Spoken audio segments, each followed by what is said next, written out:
Bueno, buenas tardes a todos. En nombre de la dirección de Centro 2, Patricia Hamra y Alicia Pérego, les damos la bienvenida a este primer encuentro del seminario que nos señala la angustia, dictado por el licenciado Fernando Luqueta.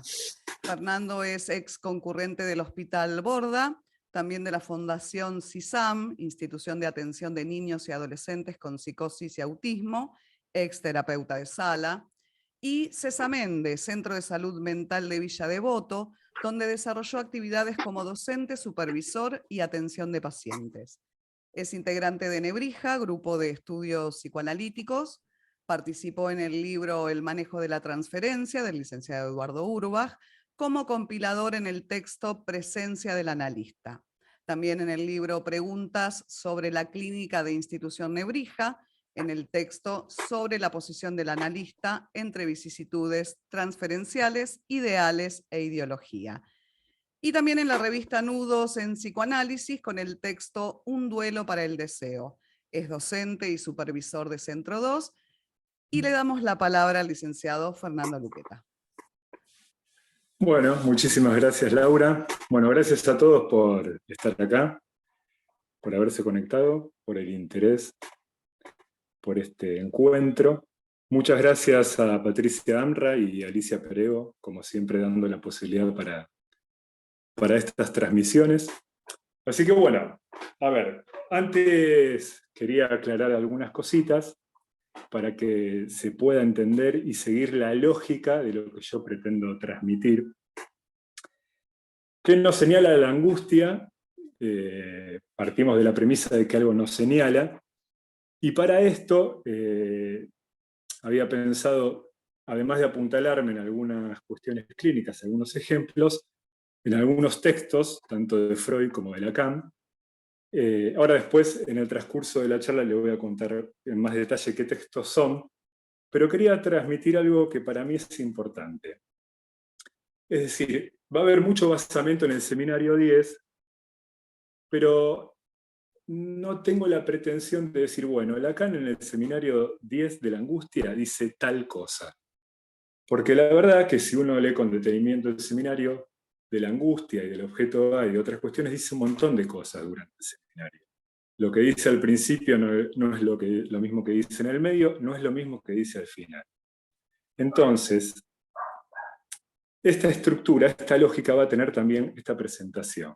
Es decir, a medida que yo desarrollo los textos en donde yo me apuntalo, en el mismo desarrollo ya va a haber algunos indicios de qué puede estar señalando la angustia o qué dice ese párrafo, ese texto, de qué señala la angustia allí. Entonces puede quedar la sensación de ideas sueltas, ¿no es cierto? Pero bueno, ustedes por ahí van a tener el trabajo, si tienen el interés de poder unir, si es que es necesario unir algo de esto, porque este es el modo que tengo yo de abordar los textos. Yo no abordo el texto con la pretensión de poder entender qué dice sobre determinado tema, por ejemplo, de Lacan, sino qué de lo que dijo en determinada parte de algún seminario, qué me sirve a mí para pensar alguna herramienta clínica. ¿Qué me sirve para poder pensar lo que anda pasando con un paciente, con un analizante en determinado momento? ¿No es cierto? Es para eso. Trato de sacarle ese jugo a los textos, ¿no? Si no le puedo pensar el lado clínico, bueno, no sé, seguramente me faltó lectura. Bien, hecha esta aclaración, bueno, ¿por qué me interesa realizar un seminario sobre la angustia, ¿no? A mí me parece un concepto fundamental para poder entender cuestiones clínicas. Pensemos que es un elemento que puede hacer emergencia en cualquier momento del análisis de un tratamiento, ¿no? Y además puede ser una de las maneras de presentación que tenga alguien cuando se presenta un motivo de consulta, digamos, ¿no? Recordemos la tríada, inhibición, síntoma y angustia, cómo estas pueden ser algunas de las maneras que puede llevar a alguien a la consulta. Yo considero que en la actualidad la angustia es un motivo muy fuerte de consulta, ¿no? Se ve mucho esta modalidad de presentación, y además también se ve que esta modalidad de presentación por momentos es bastante desbordante, ¿no? como que a veces el sujeto queda arrasado por la manera en que se presenta la angustia. Evidentemente, en estos casos, va a haber un primer trabajo en donde se pueda lograr que esta angustia se transforme en una angustia señal, ¿no? Que esté más acotada.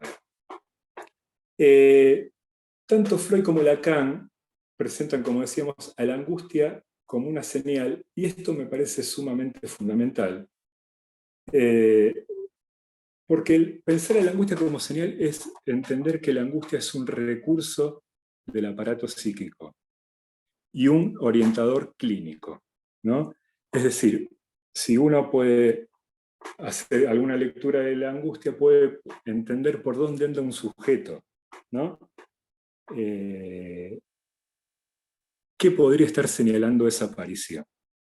Entonces, como había dicho antes, la idea es tomar algunos textos de Freud, como la Conferencia 32, Inhibición, Síntoma y Angustia también, y para poder hacer una descripción y que tengamos algún acuerdo de cómo se presenta la angustia, su presentación física, el texto sobre la justificación de separar de la neurastenia un determinado síndrome en calidad de neurosis y angustia, es uno de los primeros textos de Freud. Y de Lacan, como decíamos antes, particularmente el seminario 10. Bien. Entonces, la idea de esta primera clase, porque vamos a tener un próximo encuentro, si ustedes lo desean, el próximo viernes, es pensar de dónde toman este concepto de la angustia como señal, y también tratar de ubicar con coordenadas clínicas qué podría estar señalando en cada momento. Bueno, esto ya lo dije antes, lo voy a reiterar, ¿no? Que Lacan en el seminario 10 presenta distintas cuestiones sobre este tema. Es decir, nunca va a decir la angustia señala esto. Por ejemplo, empieza abordando la angustia desde la cuestión de la imagen. ¿Qué pasa con el yo en el momento de la aparición de la angustia? ¿Qué pasa con la presencia del deseo del otro en ese momento? Pero después también introduce lo real, ¿no es cierto? Entonces, son varias cuestiones que él hace girar en torno a la angustia. Y esto es lo que vamos a tratar de ubicar en el texto y en algunos ejemplos. Y en el segundo encuentro, pensar a la angustia en relación a los objetos. Es decir, si aparece un determinado tipo de angustia, ¿qué tipo de objeto me está señalando que está cercano en la situación transferencial o en ese devenir de ese sujeto en ese momento?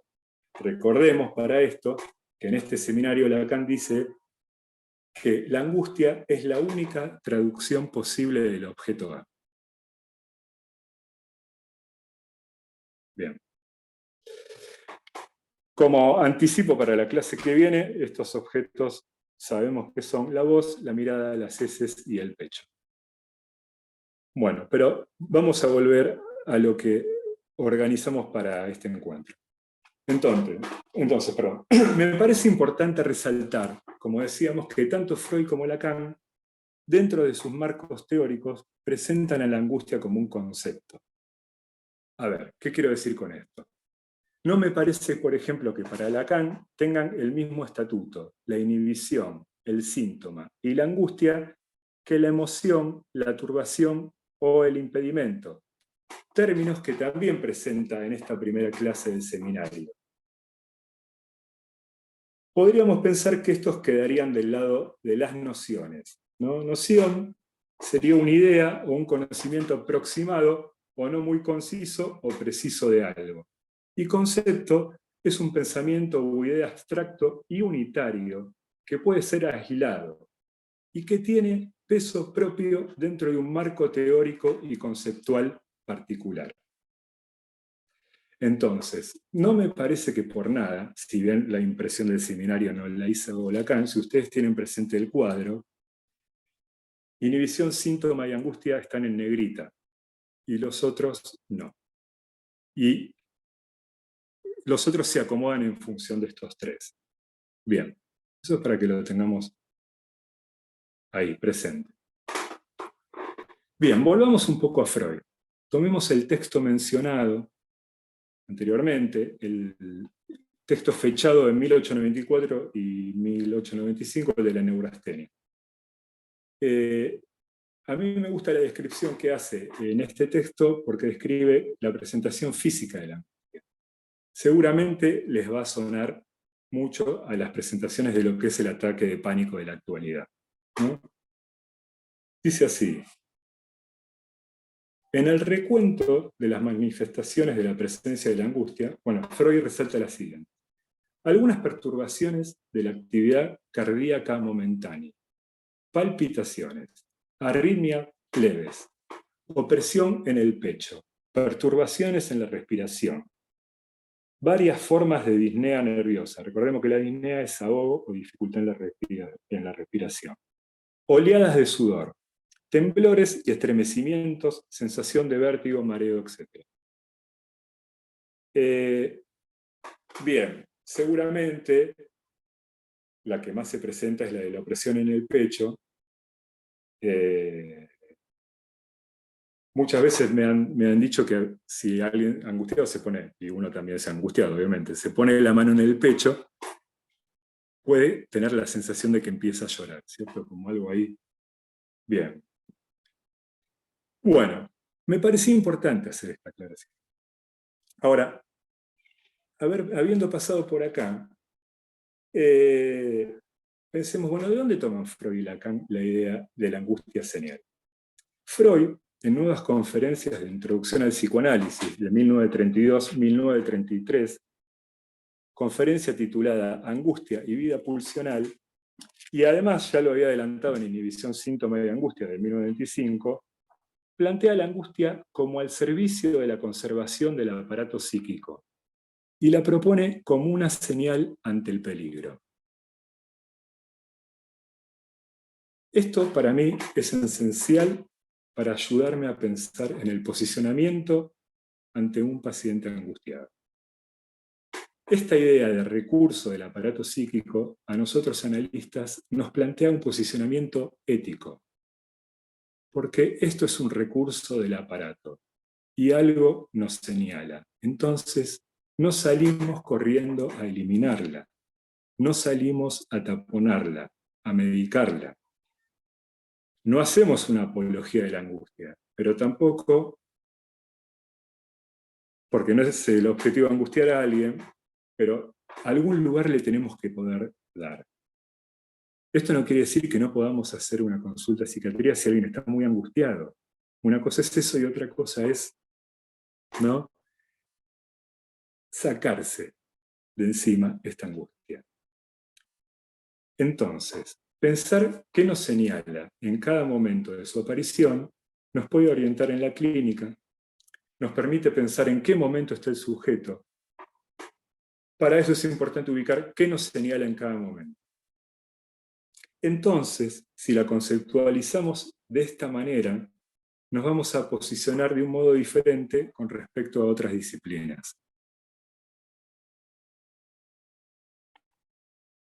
Entonces, esta idea de señal, podríamos decir que nos permite realizar una analogía con el tablero del auto, ¿no?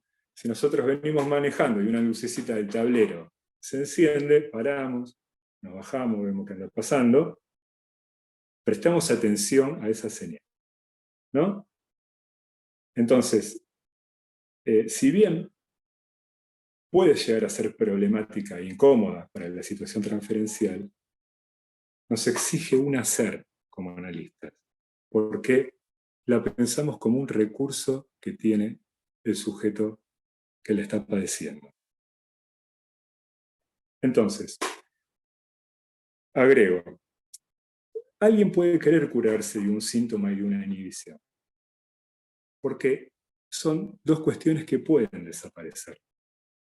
La angustia nunca va a desaparecer de la estructura del aparato psíquico. Es una herramienta. Bien. Entonces, uno se puede analizar un montón de años, pero nunca se va a librar de la angustia. El tema es que seguramente va a tener herramientas para leer por qué en cada momento está angustiado. Entonces, como habíamos dicho, forma parte de la estructura del sujeto, ¿no? Insisto con esto, alguien puede tener la ilusión de que se va a desangustiar, pero nosotros como analistas sabemos que es una función estructural. Y insisto, y puedo pecar de reiterativo, y que algo nos indica su aparición. En esto de que algo nos señala también tenemos que ser cuidadosos, ¿no? Porque la angustia no está en lugar de otra cosa, no es una metáfora, no está en lugar de una frase reprimida, es un afecto que no engaña.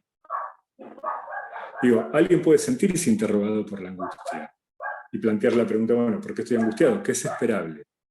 Pero no hay que confundir eso con la estructura que tiene el síntoma, ¿no? Bien.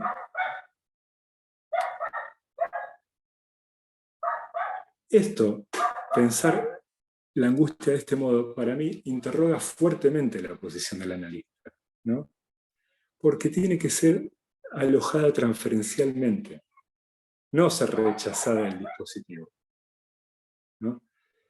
Insisto, he escuchado en algunas supervisiones que a veces se recurre a la consulta en psiquiatría porque hay algo de esta dificultad que se pone en juego. A veces es necesaria la consulta, ¿cierto? Yo desde este lugar leo la frase de Lacan del Seminario 10 que dice de que el analista debe tener que poder tener un trabajo con su propia angustia y que tampoco está mal sentirla, ¿no? Es importante esto para la dirección de la cura en relación a la angustia. Es muy importante ubicar esta función estructural, porque esto permite mantener el equilibrio del aparato psíquico. Es una función de protección, y en especial, y ahora nos vamos a empezar a adentrar en algunas cosas, en lo concerniente al deseo. ¿No es cierto? Bien, Lacan en el Seminario 10 plantea que es un afecto y que además está en la lógica de las cosas. Lo dice así, es decir, de la relación que tienen ustedes con su paciente. Sentir la angustia que el sujeto puede soportar los pone en todo momento a prueba. Hay que suponer que entre aquellos de ustedes que están formados en la técnica, la cosa ha acabado siendo regulada por ustedes mismos. Es decir, hay un manejo de la angustia, hay una regulación, hay un saber hacer con la angustia en el manejo de la transferencia. Pero también el manejo de su propia angustia, que es la que pudo trabajar en su propio espacio, ¿no? En el análisis es donde uno se entera que esta angustia es un recurso del aparato psíquico y es estructural. Entonces, ¿qué pasa con el deseo cuando la angustia emerge? ¿Cómo está posicionado uno con respecto al deseo en esos momentos, ¿no? Seguramente esta es una de las cosas que podría señalar la angustia y es una de las cosas que comienza trabajando Lacan en el Seminario de 10. Luego, en determinado momento más avanzado del seminario, la ubica entre el goce y el deseo. La ubica como una función media. Bien. Y en otro momento, y esto también me parece importante, de alguna manera aconseja que el analista que recién empieza sienta alguna angustia, ¿no? Yo lo pienso como que, bueno, él debe pensar que es la manera que uno tiene de detenerse, hacer una pausa y preguntarse por el hacer, ¿no? Porque es la angustia del analista, no es la angustia, en este caso, del analizante. Bien. Y otra cosa que me parece importante que dice es que es una señal que se produce en el yo, pero es una señal para el sujeto. Bien. Vayamos un poquitito a Freud, que lo tenemos un poco olvidado, ¿no? Trabaja en varios lugares esta cuestión de la señal, pero más en inhibición, síntoma y angustia, como decíamos antes, y en la conferencia 32. Esta manera de pensar a la angustia al servicio de la autoconservación del aparato psíquico y una señal ante un nuevo peligro. En esta época, a la altura de esta conferencia, porque hagamos un poco de historia en Freud, no siempre estuvo de este lugar de la señal la angustia, ¿no? Entonces resuelve algunos problemas con este concepto. Recordemos que durante gran parte de su obra y de su hacer, pensaba, y no lo había descartado del todo, que la angustia podía ser producto de la acumulación de libido por la represión, ¿no? Era una libido contenida que no encontraba una canalización adecuada y se transformaba en angustia. Esta idea la termina de descartar en esta conferencia. Si bien dice que hay cuestiones de la sexualidad no resueltas que están dentro de los factores que conforman la etiología de la neurosis, subraya la idea de que la angustia es la señal para que se efectúe la represión, y no a la inversa. Entonces, podríamos decir que casi al final de su obra, en la conferencia 32, es cuando resuelve esto, y le da a la angustia este estatuto. Ahora también, Freud se le plantea un problema, porque dice, el peligro puede ser tanto externo como interno. Entonces comienza a hablar de una angustia realista y de una angustia neurótica. Y acá hay un dilema. Entonces, ¿cómo resuelve esta situación? Apuntalándose, en el caso Juanito, dice que siempre la libido y la tensión interna son una amenaza. Entonces, ejemplifica cómo Juanito, a través del mecanismo de la fobia, hace pasar por este mecanismo neurótico este peligro interno en un peligro externo. Recordemos que Lacan, en el seminario 4, le da una vueltita a esto, a este mecanismo, y una de las cosas que dice es que Juanito busca un caballo que muerda ante una función paterna que no termina de efectivizar el corte con la madre. La mordida del caballo ante la imposibilidad del corte con la madre. Ubica allí alguna falla en la función paterna que deja al niño, podríamos decir, bajo la asfixia del otro.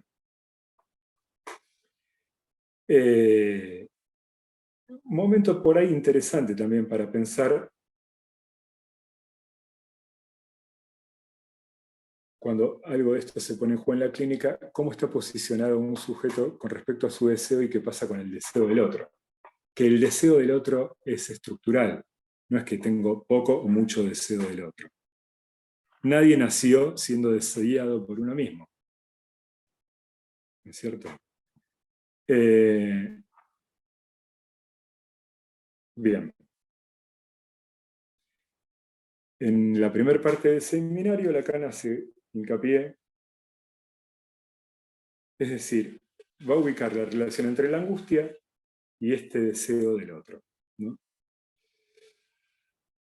Volviendo a Juanito, Juanito muestra cómo se produce el pasaje entonces de un peligro interno a uno exterior. Y además, Freud recurre a sus tres instancias. Dice lo siguiente. La descomposición de la personalidad anímica en un yo, un ello y un superyo nos obligó también a tomar otra orientación ante el problema de la angustia. Las tres modalidades, la angustia realista, la neurótica y la de la conciencia moral, pueden ser referidas automáticamente a los tres vasallajes del yo respecto del mundo exterior, del ello y del superyo. Con esta nueva concepción ha pasado a primer plano, nos dice Freud, la función de la angustia como señal, para indicar una situación de peligro determinado. En esta misma conferencia de angustia y vida pulsional, habla del Edipo, ¿no? Y de la angustia de castración. Y señala la angustia ante la amenaza de castración. Y le ubica del lado del varón, por una cuestión evidente que, ¿no?, ante la posibilidad de la pérdida del pene. Y que esto no es posible en la mujer, dice. Pero que en esta aparece una angustia ante la posibilidad de la pérdida de amor del otro. Más allá de la lectura lacaniana que podemos hacer de la castración, que después lo vamos a ver, el esquema del factoreo que presenta en el seminario 10, que él la ubica como una operación simbólica. Esto que acerca a Freud de la angustia ante la pérdida del amor del otro, ¿no? La angustia ante la pérdida del amor del otro, a mí me sirve muchísimo para pensar cuestiones clínicas de la actualidad. Y les digo algo, no me parece que sea solo monopolio de la mujer. Cualquier sujeto puede sentir angustia ante la posibilidad de la pérdida del amor del otro. Y también me hace pensar en muchas situaciones de violencia, cuando alguien sostiene una pareja donde hay violencia de por medio, que uno tal vez rápidamente va a pensar al masoquismo, ¿no? Esto es producto del masoquismo, es una posición masoquista. Y muchas veces, cuando uno comienza a indagar, empieza a pescar que esa relación se sostiene porque, más allá de lo violenta y lo contraproducente que puede ser, es un lugar para el otro, es un lugar de amor, que se sostiene bajo cualquier condición, ¿no? Alguien que puede tener este fantasma de no tener lugar en el otro, o venir de una historia en donde realmente no tuvo mucho lugar en el otro. Esto no es una regla de tres, si esto causa efecto, pero digo, hay veces que se escucha esta angustia, ¿no? Entonces, es una angustia ante la posibilidad de la pérdida del amor del otro.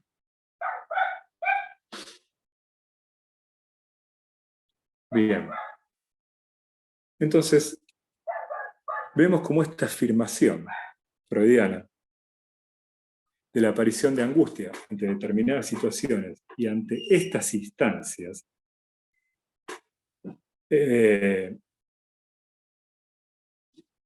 bien, esto que trabaja en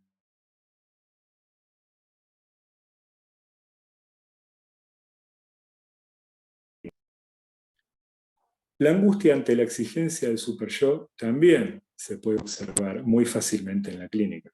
Fernando, ¿Sí? te quedaste congelado y se cortó un poquito. A Te ver, escucho porque por acá. Creo que es. hoy, Yo lo escuché bien. ahora, porque yo tengo la señal de que Ah, tengo... no, ahora se acomodó. ¿Se acomodó? Bueno. ¿Sigo? Por favor.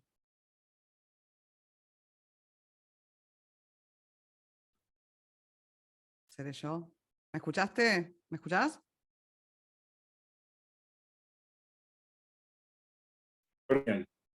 Ahí te escucho. Ahí están. ¿Hasta dónde se escuchó? La angustia ante la existencia del superyo. Ah, perfecto, buenísimo. Bien.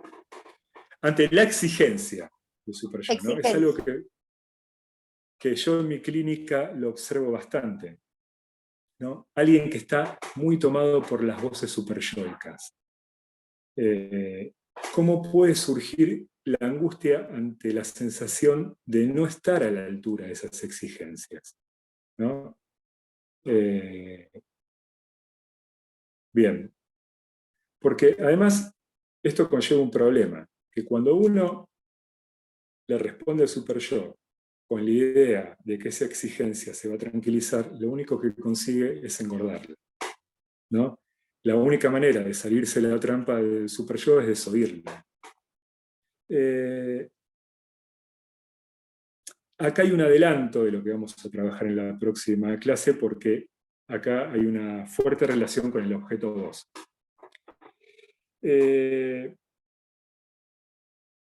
Ahora también,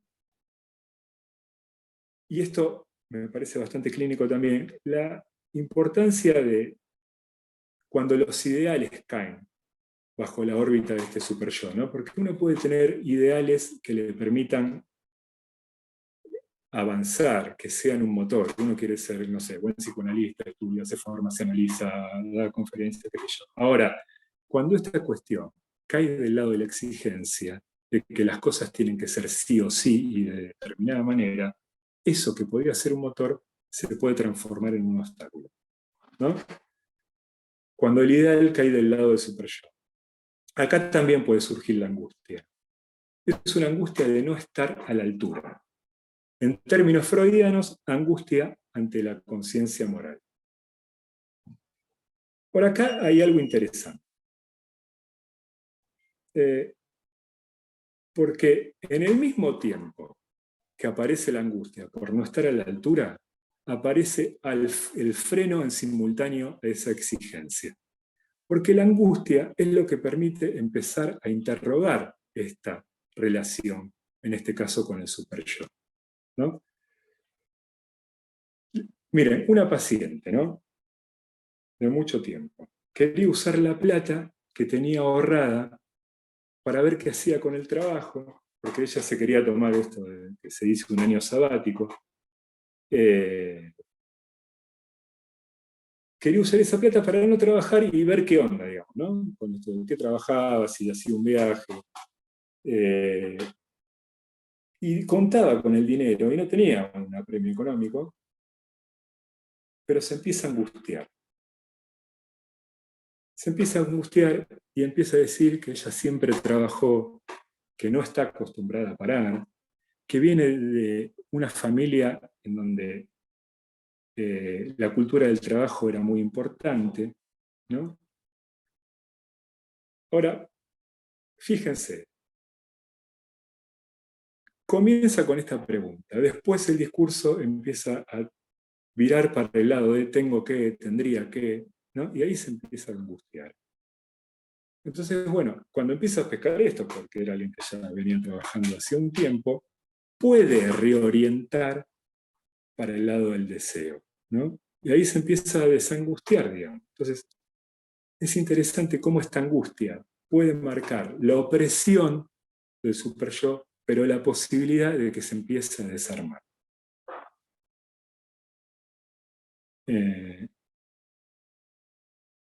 Y lo que pasa es que se empieza a cortar la respuesta en automático, porque al superyo es muy difícil desoírlo. Y uno le responde casi sin pensar, automáticamente. Bien, y acá empezamos a linkear con un tema que para mí es central en este ejemplo. ¿Qué pasa cuando asoma la angustia con el deseo? Algo del deseo, seguramente, si alguien se angustió, comienza a despuntar. Bien. A mí me gusta mucho cómo lo presenta Lacan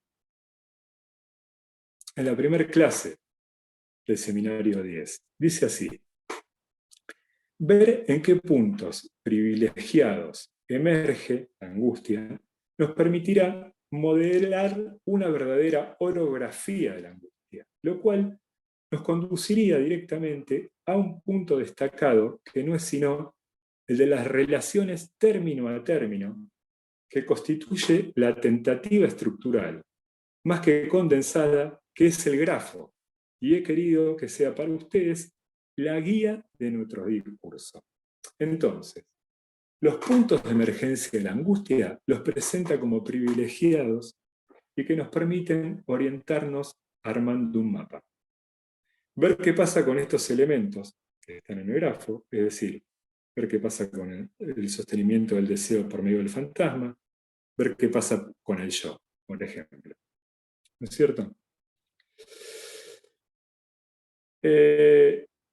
Y dice algo también en este seminario que me parece bastante fuerte e interesante para pensar esta dimensión clínica, y cómo considera a la angustia un elemento orientador, ¿no? Esto ya viene ocurriendo en la enseñanza de Lacan, pero recordemos que en un momento él le da bastante importancia a lo simbólico, ¿no? En donde vuelve a reposicionar a los simbólicos ante las lecturas de las corrientes psicoanalíticas de la época. Es decir, habitamos un mundo de lenguaje y destaca fuertemente los efectos de esto en un sujeto. pero asimismo nunca deja de lado la importancia de los otros dos registros, el imaginario y el real. Yo creo que es en el seminario 10 donde empieza a pasar esto fuertemente. Fíjense que para mí, si bien lo viene haciendo en el seminario anterior y en otros seminarios, es donde hace la presentación formal del objeto A, ¿no? Y de lo real, ¿no? Acá lo real empieza a tener otro estatuto que el de la realidad. Y empieza a mostrar que con lo simbólico solo no alcanza.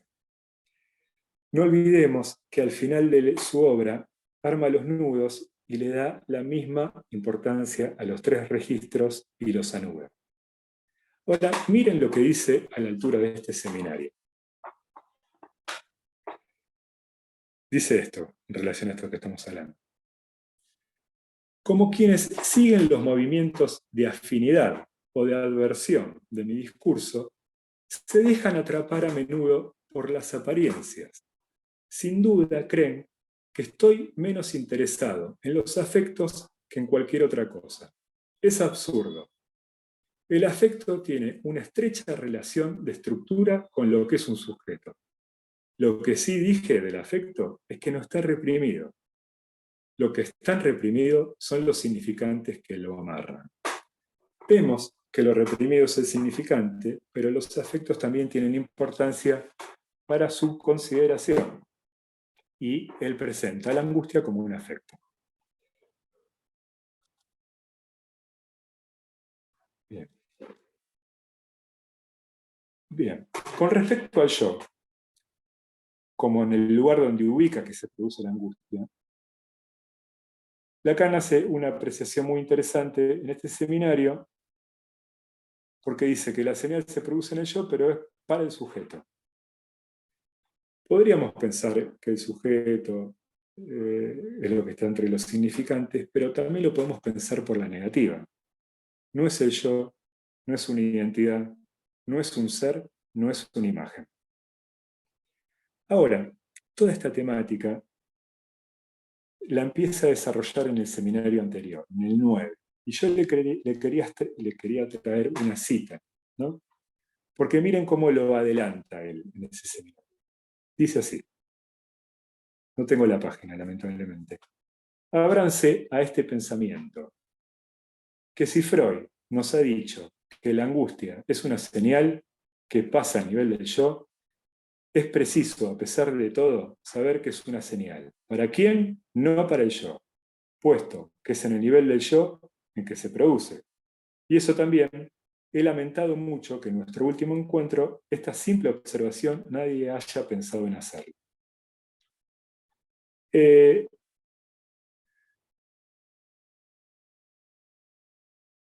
Bien. Recuerden que todo esto nosotros lo tomamos para pensar en qué momentos de aparición de la angustia puede estar señalando qué cosa. Ahora, como dijimos antes, dice muchas cosas en este seminario. Este seminario tiene la particularidad de que él va construyendo teoría a medida que avanza. Empieza con el esquema óptico. El esquema óptico en un momento del seminario no le sirve más, justamente porque empieza a hablar de lo real, lo deja de lado. Después va a empezar a hablar, como decíamos antes, de la función media entre goce y deseo, y después va a pensar qué angustia para determinado tipo de objeto.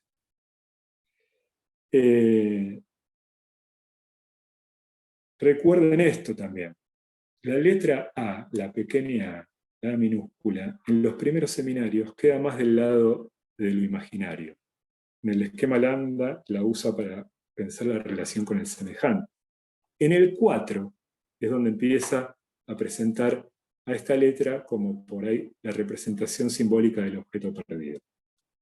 Esto lo vamos a retomar en la clase que viene. Bien. Entonces, uno cuando lee la primera parte del seminario 10 podría decir, bueno, ¿qué pasa con la imagen y la angustia? ¿Hay alguna relación?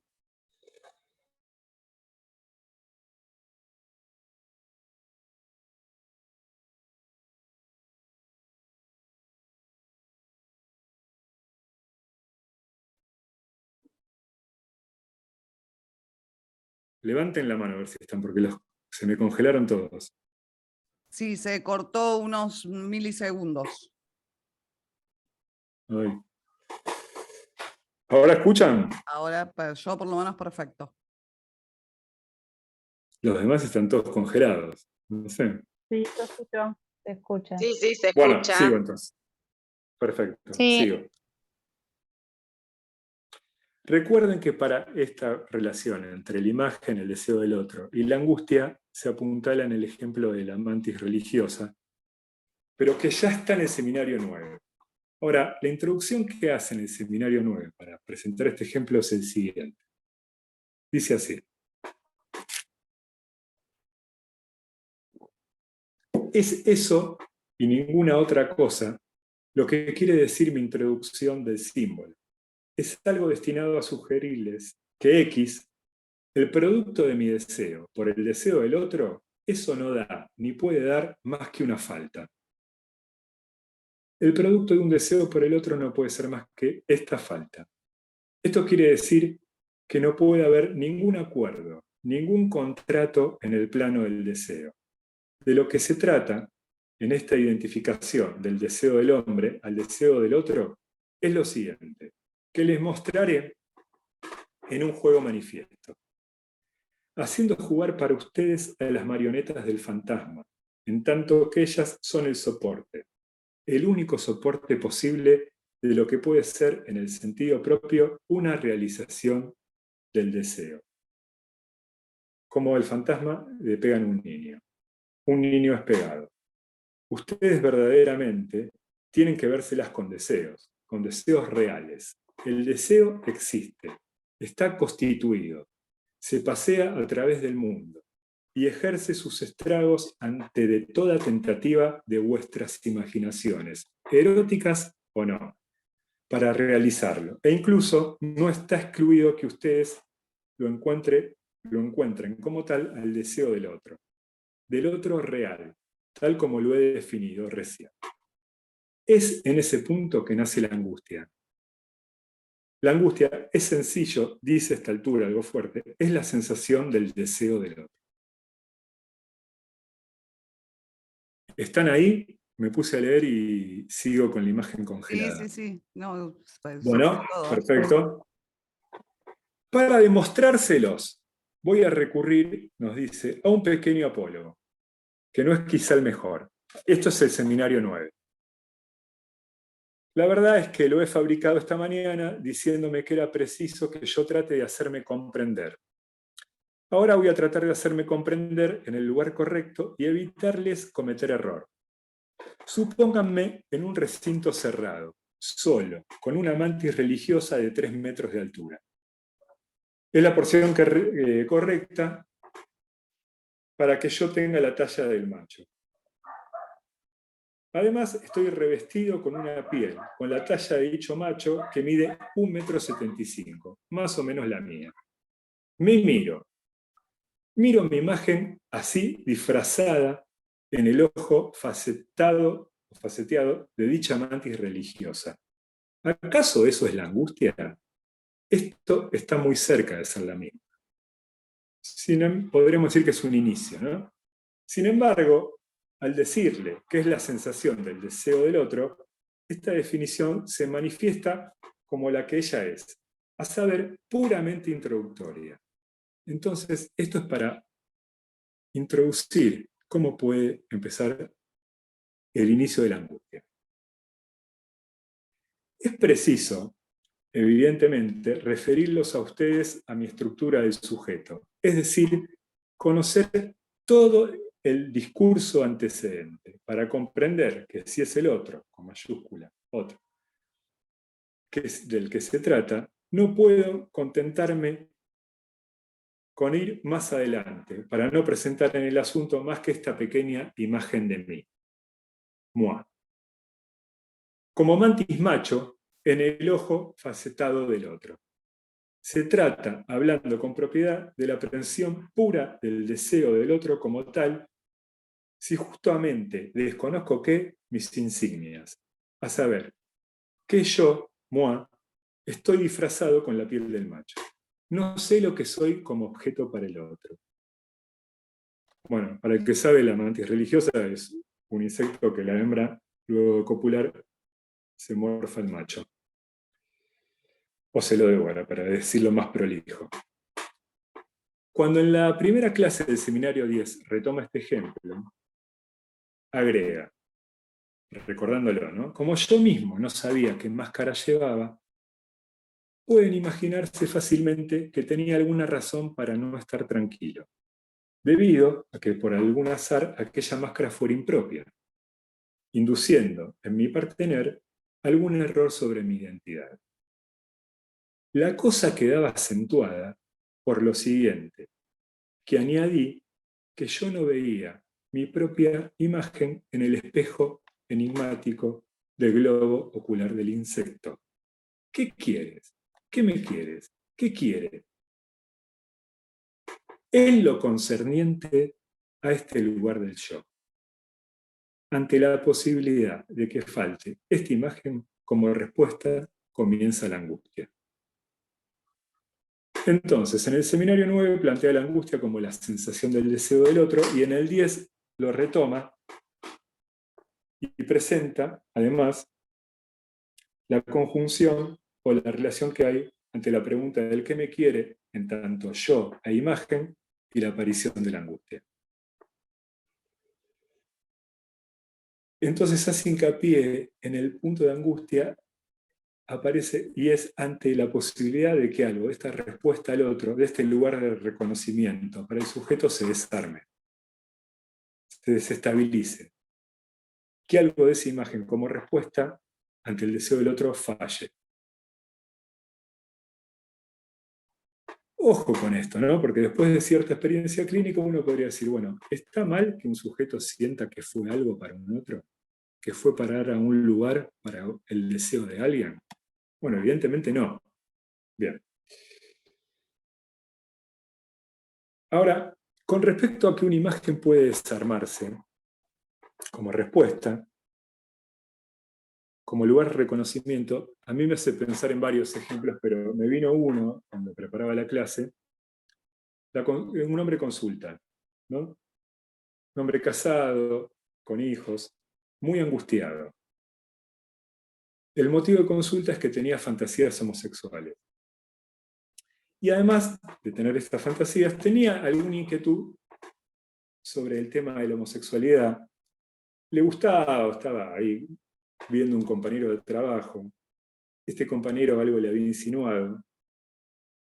Él cuando hablaba de esto y lo pensaba, por momentos lo dejaba de lado de la fantasía, por momentos pensaba que podía ser algo que se podía llevar a cabo. Acá hay una cuestión con la fantasía, ¿no?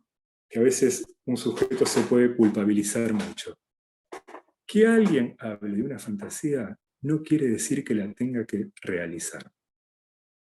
Porque cuando alguien tiene la idea de que la fantasía la tiene que realizar, no la puede hacer circular y queda contenida. Y es muy importante que pueda desplegarse esta fantasía. Bueno, este tipo se presenta así. Ahora, fíjense acá la cuestión del ser, cómo se empieza a jugar. Porque para mí, lo que yo ubico como el punto de angustia más fuerte, es que ante esta presentación él dice, el tema es que soy padre de familia, ¿no? A mí esto me hizo pensar cómo este ser, esta respuesta al otro, podríamos decir, este lugar de reconocimiento propio ante esta inquietud empieza a tambalear, ¿no? La angustia ya asomaba con la presencia de las fantasías. Ahora, uno puede pensar cómo estaba jugada la cuestión del ser en esta situación, ¿no? No era la pregunta por si tenía ganas o qué pasaba con este deseo, si esto era un deseo, qué pasaba con esto. Era qué pasaba con este lugar de padre de familia, que él tenía como lugar de reconocimiento. ¿Qué hacía con esto en relación a este armado? A ver, uno se pone una vestimenta para salir. Uno se nombra, yo soy psicoanalista, soy esto, soy lo otro. El problema es cuando eso toma una fuerte consistencia. Y eso es lo único. ¿Es cierto? Bien. Y es un ejemplo que a mí me sirve también para pensar en el grafo del deseo. Porque acuérdense que Lacan nos dice, esto es para pensar con el grafo. ¿Qué pasa con los elementos? Entonces uno podría decir, vieron que, a ver, ¿qué pasa con la imagen? Lo voy a leer porque si no me empiezo a dispersar. Bien, esperen. Bueno, ¿cómo la importancia del ser estaba en el juego ahí? La pregunta no era una pregunta por el deseo, si tenía ganas o no, sino que era una pregunta por este lugar de reconocimiento. Bueno, Lacan en el grafo ubica en la línea del piso de abajo al moi, al yo, a la imagen, y en el superior al deseo sostenido por el fantasma, y dibuja una interrelación entre ambas. Flechas que las unen y flechas que van para el lado distintas, pero sí están en pisos diferentes. Y a mí esto me sirve para pensar que una cosa es usar la energía para sostener una imagen y otra cosa para sostener un deseo, que no es lo mismo. Están en pisos distintos. Bien. Entonces, uno podría decir, bueno, ante esta presentación, si avanza con esta inquietud, o concreta algo de las fantasías, o le da lugar a hablar de estas fantasías, ¿qué pasa con la imagen de padre de familia? ¿No es cierto?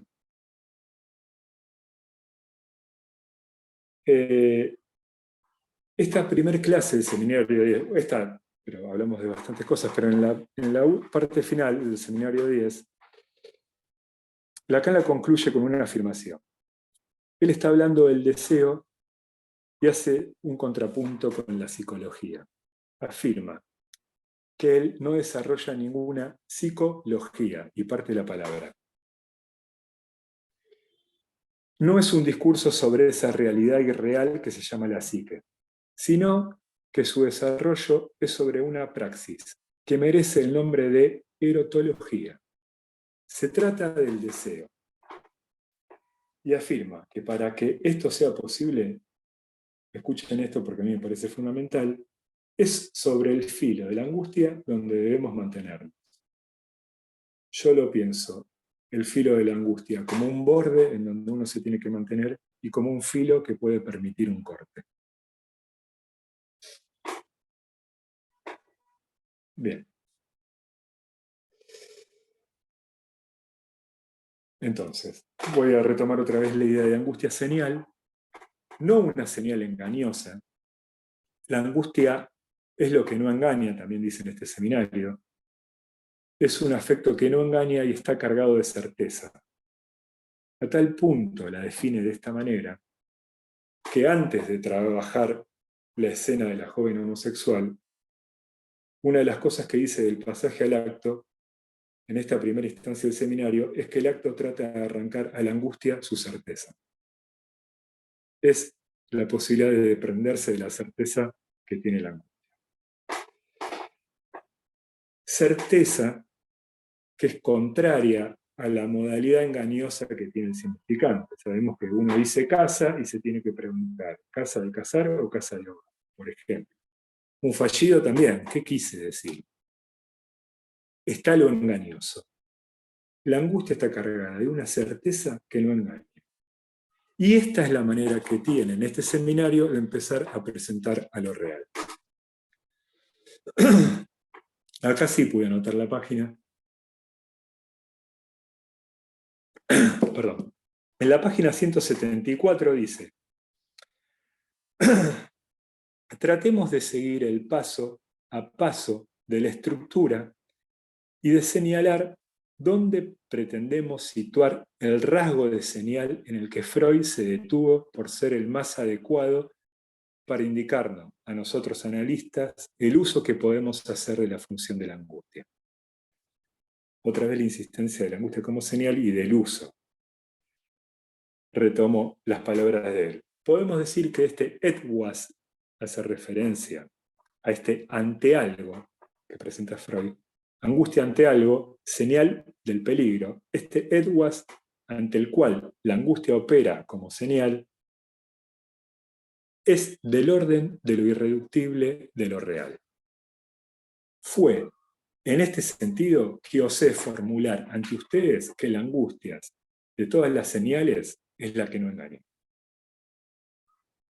Entonces, del modo irreductible de lo real, bajo este modo es que hace la presentación de la angustia como señal. Se dan cuenta cómo empieza a introducir diferentes cosas que todas nos sirven para pensar cuestiones clínicas, porque en el ejemplo anterior nosotros podemos decir, si venimos diciendo que las respuestas del sujeto son para el otro, pero son propias, seguramente son las que pueden velar la aparición de este real, ¿no? Le ponen un velo a este real. Entonces, desde esta perspectiva podríamos decir que la angustia se empieza a producir cuando este real hace su inminencia. Cuando algo de la escena que lo recubre tambalea. O a la inversa, cuando algo de lo real empieza a hacer correr el foco que estaba centrado en la escena. Bien. Ahora, usamos la imagen, el yo, la respuesta del sujeto, pero no perdamos de vista que siempre la imagen del yo está amenazada de fragmentarse. Yo creo que es por esto que también que cuando avanza en el seminario deja de usar el modelo óptico.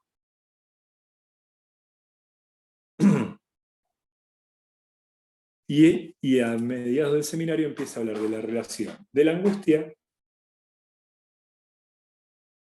¿Qué relación hay entre el goce y el deseo? ¿No? Yo tengo la idea, y a mí me sirve mucho también para trabajar, que una idea no supera a la otra. No es porque lo que dijo en la mitad del seminario anula lo que dijo al principio. Insisto con esto, cada elemento sirve para pensar determinada cuestión clínica. Cuando trabaja el estadio del espejo como formador del yo, ahí da cuenta de que hay una primera identificación que se adquiere, que es un acto de adquisición, que el niño no viene con la imagen del cuerpo genéticamente establecida, que la adquiere, se apropia de la imagen que ve en el espejo. Sostiene que esa imagen intenta armar una totalidad y que no se corresponde con lo que verdaderamente el niño puede hacer motrizmente en esa época.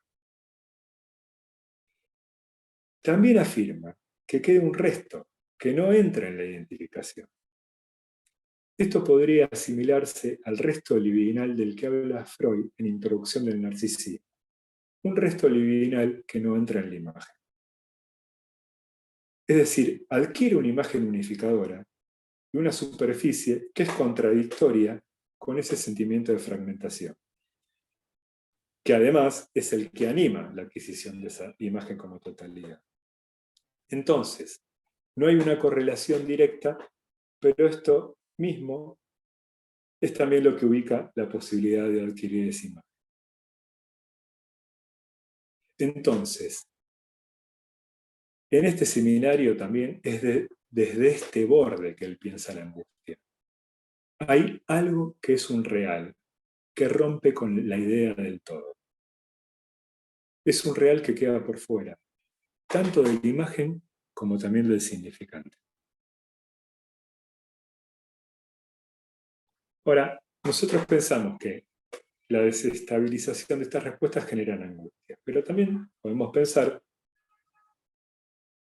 que la desestabilización de algo de esto es necesario para que un análisis pueda avanzar y para que un sujeto pueda avanzar, ¿no? Sobre todo cuando estas respuestas son rígidas. A mí me parece que el problema de las respuestas son la rigidez. Es decir, para avanzar en la línea de un análisis y de un deseo, algo de esto se tiene que empezar a conmover. Entonces podríamos decir, el avance de un análisis es sin angustia. Bien, a medida que avanza el seminario, como decíamos antes, empieza a jugar fuerte la idea de la angustia entre el goce y el deseo. Ahora, en un momento del seminario hace un paréntesis fuerte, y lo voy a poner en estos términos amables, conversa profundamente con Freud, ¿no? Yo soy de los que piensan que no hay una superación de Freud por medio de Lacan, sino que hay una lectura y relectura y reconceptualización de los conceptos, valga la redundancia. Entonces comienza a pensar el tema de la angustia de castración.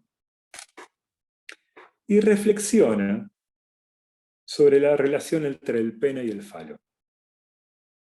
Recordemos que el falo es la representación del pene erecto, pero el pene no es el falo. Lacan resalta del pene la posibilidad como órgano de la tumescencia y la detumescencia. El neurótico a veces quiere hacer del pene un falo. Yo siempre pienso con esta propuesta de Lacan que los laboratorios podrían, a través del Viagra, apuntar al sostenimiento de esta idea, ¿no? El pene siempre duro, siempre listo. En la página 182 del seminario 10 dice esto, que el hecho de que nosotros el goce del orgasmo coincida con la puesta fuera de combate, fuera de juego del instrumento por la detumescencia, bien, continúa diciendo, la primera intuición de esto lo lleva a Freud a situar cierta fuente de angustia en el coitus interruptus, donde por la propia naturaleza de las operaciones en curso, el instrumento queda al descubierto en su función y repentinamente cae. Uno podría preguntarse si en el acto sexual en general no pasa esto, esta caída, ¿no? Esta detumescencia del instrumento. Yo me acuerdo de un paciente que tenía mucha dificultad para llegar al orgasmo, para acabar.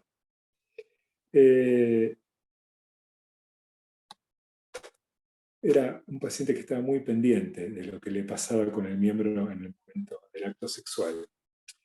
Y yo siempre pensaba, ¿no?, que la dificultad de terminar tenía que ver con esto que dice Lacan, con la imposibilidad de encontrarse con esta caída. Extendía el acto para posponer ese encuentro, para no encontrarse con ese final de la detumescencia. Ahora, fíjense que también es interesante, y esto sí va más para el lado del síntoma, ¿no? Que también le costaba terminar con la última con la última materia de la carrera.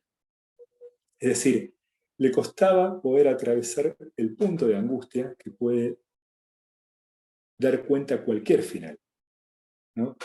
Hay una especie de duelo ahí también. Se termina de ser estudiante para pasar a ser otra cosa. Y acá vuelve a aparecer la coincidencia del punto de encuentro con la cuestión del ser. ¿Qué soy ahora? ¿Cierto? Bien. ¿Cómo estoy de tiempo? Porque cuando lo preparaba pensaba que por ahí esta cuestión del falo puede ser un desvío, pero me parece importante para la introducción de la próxima clase, así que voy a continuar por acá. Bien.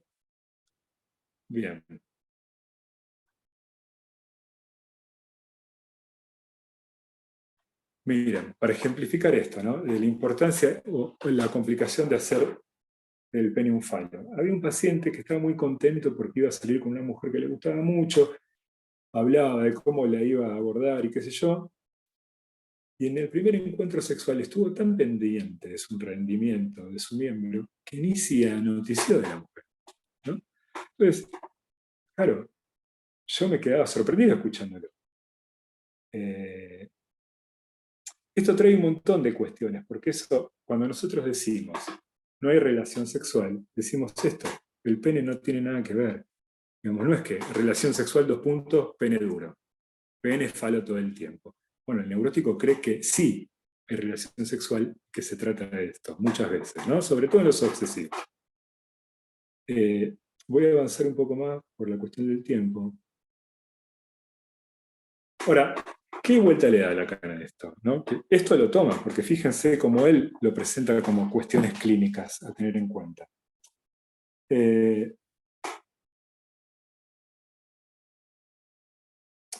Recordemos que para él la castración es una operación simbólica. Si querés, Laura, ahora podés pasar el primer gráfico, pero no lo dejes mucho tiempo, es para ejemplificar esto que voy a decir, ¿no? Bueno, dale. La del factoreo. Dale, gracias. Ubica los términos de la con mayúscula y el sujeto, a los dos lo presenta en el comienzo de la fórmula, sin barrar. Este es un momento mítico, dice. Y al avanzar en la fórmula los presenta barrados, atravesados por la barra de la castración. Y la consecuencia de esta operación, el producto de la misma, es el A como resto. Es lo que queda de dicha operación simbólica. Esto le permite releer tanto la angustia de castración como el complejo de castración. Tomando esta idea de la diferencia entre el pene y el falo, vamos a leer algo que dice en la página 191. Ya lo puedes sacar, Lau, ¿eh? En cierto nivel del orden animal, el goce coincide con la detumescencia. Si el falo se presenta en la función de A con el signo menos, es porque funciona en la copulación humana no solo como instrumento de deseo, sino también como su negativa. Nos dice, es esencial diferenciar la angustia de castración respecto de lo que se mantiene en el sujeto al final del análisis y que Freud designa como la amenaza de castración. Este es un punto que se puede superar. No es en absoluto necesario que el sujeto permanezca suspendido cuando es macho de la amenaza de castración y cuando es del otro sexo de la envidia del pene. Aclara que el punto de angustia no es perderlo por amenaza ni envidiar lo que no se tiene.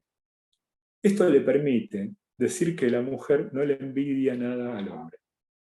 Que su punto de angustia no es querer tener el falo que no puede, sino soportar estar en el centro del deseo de alguien. Ser el objeto de un deseo.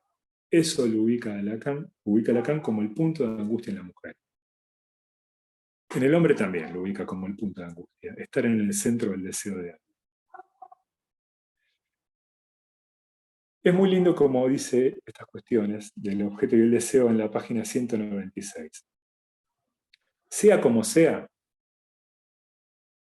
si la mujer suscita mi angustia, despierta, diría yo, es en la medida en que quiere mi goce, o sea, gozar de mí. En la página 210, refiriéndose a la mujer, dice, hay que decirlo, no es un personaje angustiante para la mujer.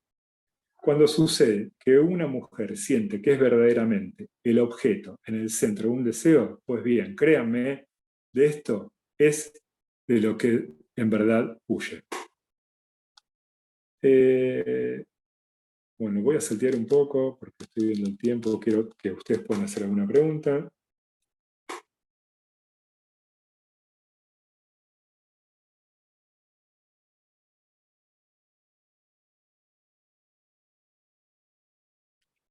Bueno, empieza, yo salté un poquito. La angustia señala el punto de goce, dice. A ver, voy a ir un poco antes.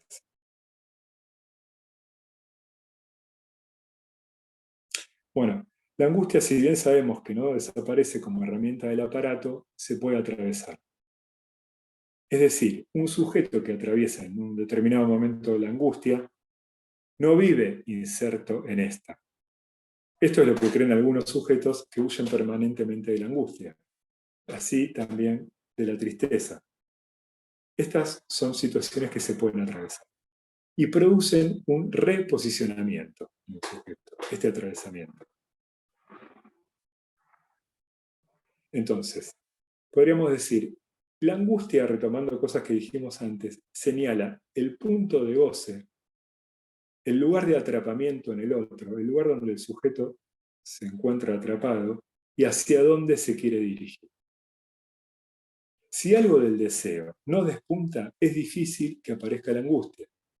Se dan en simultáneo, como en el ejemplo de esta paciente que quería usar el dinero para descansar un poco. Uno puede estar en posición gozosa durante mucho tiempo y no anoticiarse, y por esto nada de la angustia va a despuntar.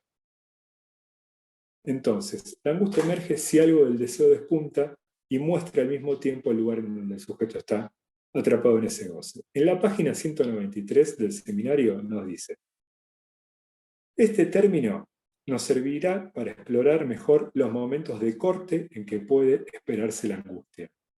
Podríamos decir que, pensando en esta perspectiva de la angustia, un término medio entre goce y deseo, la angustia nos podría señalar entonces si un corte es posible, no asegurar el corte, presentar la posibilidad de un corte. Y me parece que ya termino con esto. Quiero poner un ejemplo. Yo tomé una vez una entrevista de admisión, una mujer que estaba por parir, que viene recontra angustiada de la entrevista, y la entrevista se trata más o menos de esto. Iba a tener a su primer hijo, un embarazo que había sido buscado, y ella sola, cuando empieza a hablar, ubica el motivo de consulta y el motivo de la angustia. Coincidían. Dice: siempre fue, o siempre fui, la nena de mamá y ahora me toca a mí. Quiero ser madre, ¿no? Podríamos pensar cómo esta respuesta de ser la nena de mamá es para el otro. Es una respuesta que supone del lado del sujeto el taponamiento de la falta del otro. Pero ahora le toca a ella. Ahora me toca a mí. ¿Será algo del orden del deseo? Lo que sí aparece claramente es en dónde está atrapada. Y qué despunta como posibilidad de otra cosa. Hacia dónde se quiere dirigir, pero qué se lo imposibilita. Otra paciente dice: al final yo soy la abandonada de todos los tipos, se van todos. Eso le pasaba bastante seguido. Ella lo leía como que era algo que ella podía asociar a la muerte de su padre, porque en un momento dice que en vez de decir que el padre se murió, que el padre se fue, que se había ido temprano. Bueno, ella asociaba todo esto que le pasaba con los tipos con esto. En un momento se engancha con alguien que le gusta. Y empieza a ubicar alguna diferencia de lo que le pasaba con los demás tipos.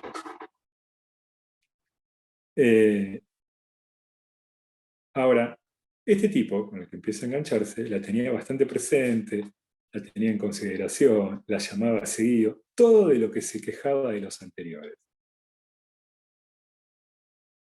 ¿Qué empieza a pasar?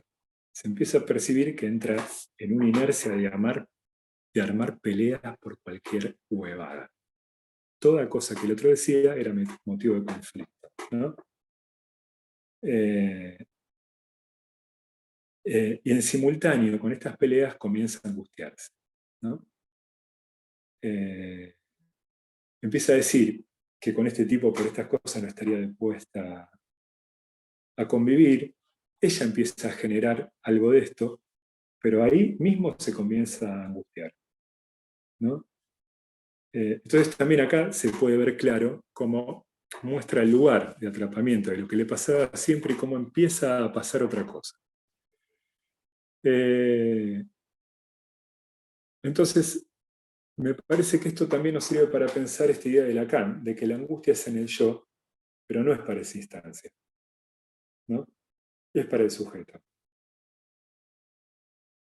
En la página 167 dice: ¿qué representa el deseo del otro en tanto que sobreviene en este rodeo? Es ahí donde la señal adquiere todo su valor. Si bien se reproduce en un lugar que podemos llamar topológicamente el yo, concierne ciertamente a alguien distinto. Aunque el yo sea el lugar de la señal, no es para el yo, para quienes sea la señal. Es muy evidente. Si se enciende en el yo, es para que el sujeto sea advertido de algo, a saber, de un deseo, es decir, de una demanda que no concierne a ninguna necesidad, que no concierne a nada más que a mi propio ser, es decir, que me pone en cuestión, que me anula. En principio, no se dirige a mí en cuanto presente, se dirige a mí, si ustedes quieren, como esperado, y, mucho más todavía, como perdido. solicita mi pérdida para que el otro se encuentre en ella. Es esto la angustia. El deseo del otro no me reconoce. Más adelante dice, en realidad, ni me reconoce ni me desconoce, y agrega, y esto me parece de suma importancia, él cuestiona, me interroga, y en la raíz misma de mi propio deseo como causa de ese deseo y no como objeto. Ante la angustia, entonces, quedo interrogado ante mi propio deseo.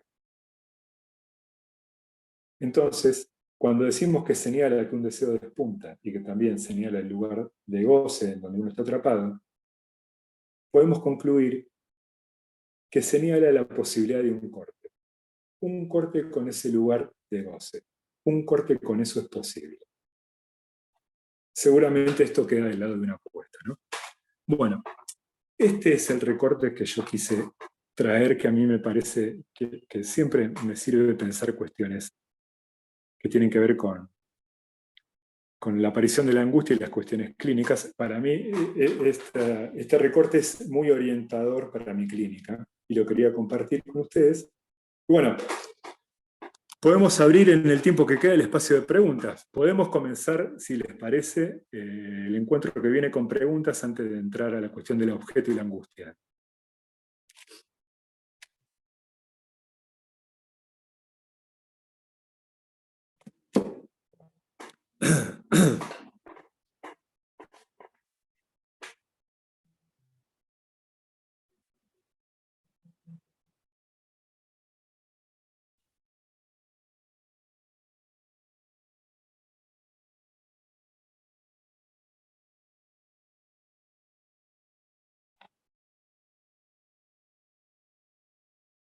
No se angustie.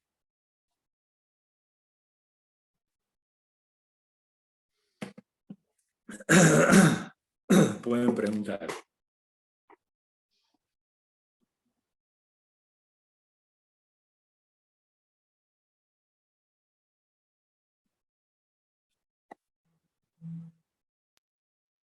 Hola, Fernando. Hola a todos. Analia, ¿cómo ¿Cómo estás? va? Fernando, no, quería Bien, bien. preguntarte de esto último que dijiste que me parece que fue como Hoy un se corta. cierre, ¿no? ¿Se escucha? Hola, Me parece que, hola, Menegoni, me parece que se le hola, colgó. ¿cómo va? Bien, Yo no ¿vos? te veo a vos, Lau. Ah, porque está escondida. Estás escondida atrás del flyer. No te estoy escuchando. Analia, te estoy... Bueno. Ay, me angustié, me angustié. Sí, quedó congelado, Fer. No sé, él dice que escucha, si querés preguntar. ¿Escuchás, Fer? Bueno, no, quería... No sé Oh. si se escucha. A ver. Ahora sí, ahora sí. Ok. Dale, dale, dale. No, quería preguntarte acerca de esto último que dijiste, que me parece que fue como un cierre en donde aparece la angustia con respecto al deseo del otro, ¿no? Y en el lugar en el que aparece. A ver si podías repetir esa última parte. Sí, la respuesta a ese deseo del otro muchas veces es el lugar de atrapamiento. ¿Se escuchan? Sí, sí, sí. Bien, es el lugar de atrapamiento, es decir, en el ejemplo de siempre fui la nena de mamá, bueno, ¿qué pasa con este embarazo? Un embarazo buscado. Este lugar de madre de ella ahora viene a poner en jaque esta respuesta rígida, este lugar de reconocimiento para este otro.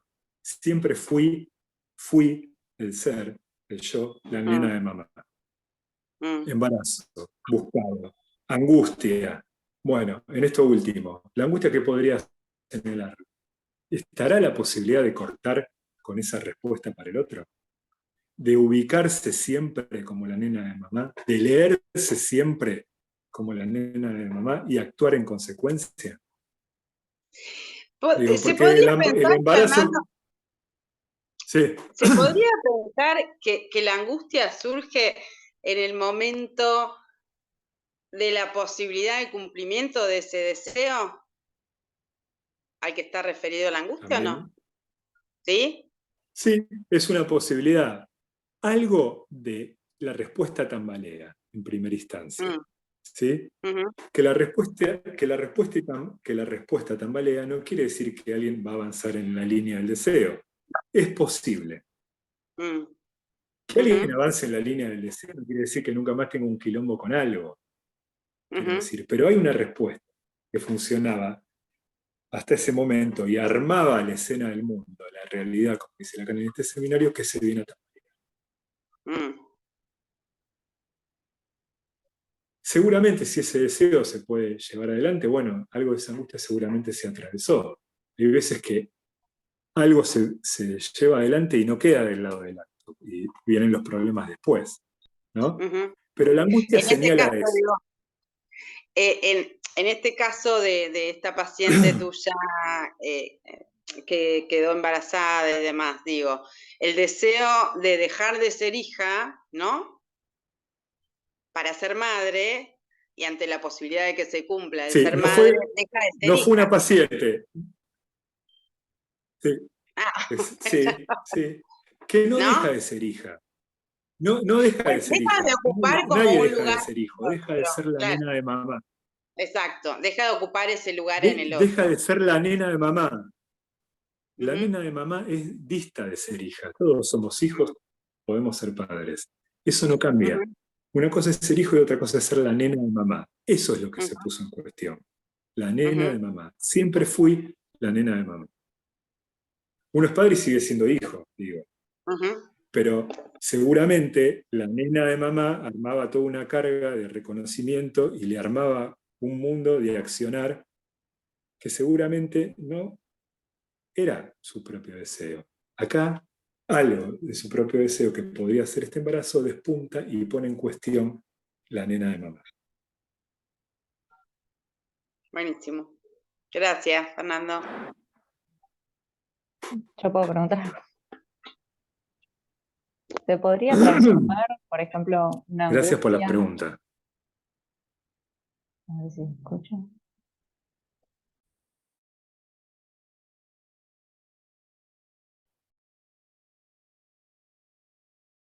Estás muteada, Macarena. ¿Se escucha ahí? Ahora sí. A ver. ¿Se podría transformar una angustia, digamos, en otro tipo de angustia? Porque a veces, por ejemplo, vienen eh, por ahí más clara, desde nuestro lugar, ¿no? Observar que hay cierto lugar que ocupa la persona, que eso no sé si eso lo que le genera angustia, digamos, pero que se ve, se puede escuchar algo de que está atrapado en cierto lugar, y cuando se Mm. empieza a correr un poco de ahí, empieza, como que a veces el deseo no está tan claro de entrada. El deseo es como un No. poco a construir en análisis, y después como que la angustia se empieza a transformar en otra cosa, digamos, como que acceder al deseo o con otra Mm. vertiente. Sí, interesante, pero también hay veces que algo del deseo cuando aparece la angustia se puede empezar a dibujar. Insisto, eh, una posición gozosa puede llevar una consulta, pero la...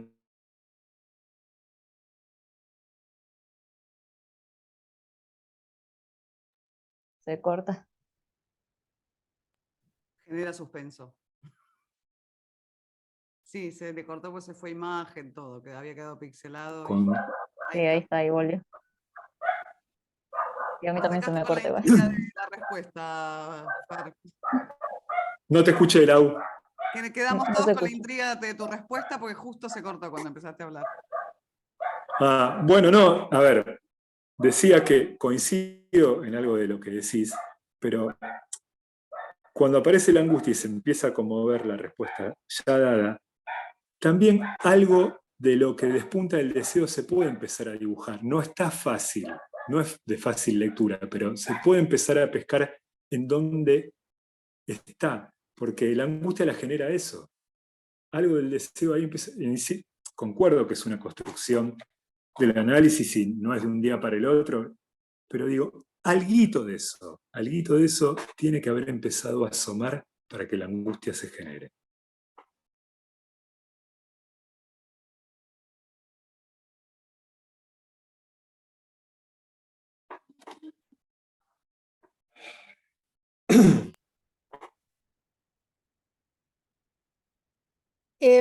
Fernando, otra pregunta. Cuando la angustia va referido al superyo, ¿cómo, o sea, cómo conmover porque exactamente a veces el superyo es pero fiero, ¿no? Entonces, ¿cómo Brutal. conmover al superyo y al mismo tiempo y ya está la angustia? O sea, son dos ejes Sí, y se dan juntos terrible, ¿no? Se dan en ¿Cómo, simultáneo. Yo creo que tomando la idea de angustia como herramienta, cuando aparece la angustia ante el superyo, ahí ya está la posibilidad de, tomando la angustia, empezar a meter una cuña ante la demanda superyoica, ¿no? Ante esta exigencia superyoica. Es uno de los puntos más difíciles pero de conmover. qué sería esa cuña? No, ¿lo podrías bajar un poco Claro, más? la Eso angustia sí, digo que la angustia, en el ejemplo que yo ponía, la angustia misma ya empieza a cuestionar la exigencia superyoica. Cuando uno se angustia ya no obedece inmediatamente al superyo, porque la angustia pone un freno a eso. ¿Por qué estoy angustiado? ¿No? Entonces, eso no es garantía, digo. Indica la posibilidad de un corte. Con el superyo no hay que dar tregua, digo, hay que desoírlo, no se puede estar negociando. El superyo no tiene mesa de negociación. Exige, exige, exige, y si se le responde, exige cada vez más. Entonces, si la angustia aparece ante esto, es un primer indicio para empezar a poner un freno ahí, ¿no? Bueno, en este caso, bueno, ella quería usar la plata para otra cosa, entonces eso es lo que hay que escuchar, no toda la argumentación superyoica. Ella quiere descansar, porque trabajó mucho, punto.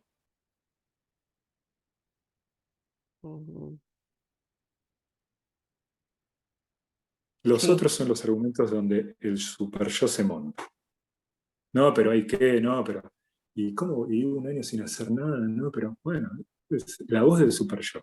Eso no se escucha. Ah, bueno, pero decías que querías un año para ver qué onda.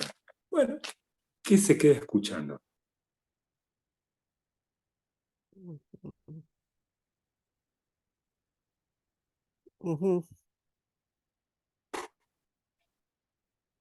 Ok, Bueno, gracias. gracias Laura, gracias a vos Laura. Bueno, ¿alguna pregunta más? Nos pasamos un poco, ¿no, Laura, del horario? No, está bien, cuando vos consideres. Ah, bueno. Bueno, si quieren, si les quedó alguna pregunta pendiente, la clase de superyo desde la cama. Preguntale. Sí, escribió eso Juliana. Lo vamos a tomar la clase que viene cuando hablemos de la voz. Este imperativo de goza. Que Lacan dice se goza a la carta. Pero lo vamos a tomar la que viene. Una de las vertientes de la voz y la angustia va a ser esa, la voz del superyo. Gracias. Bueno, podemos dar por concluido el encuentro de hoy. Muchísimas gracias por las preguntas, por la atención, por la presencia. Así que bueno, si les parece, podemos continuar el viernes que viene a la misma hora. Gracias. Muchas gracias a vos, Fer. Muchas gracias. Gracias. Muchas gracias. Buenísimo, gracias. Chao, gracias.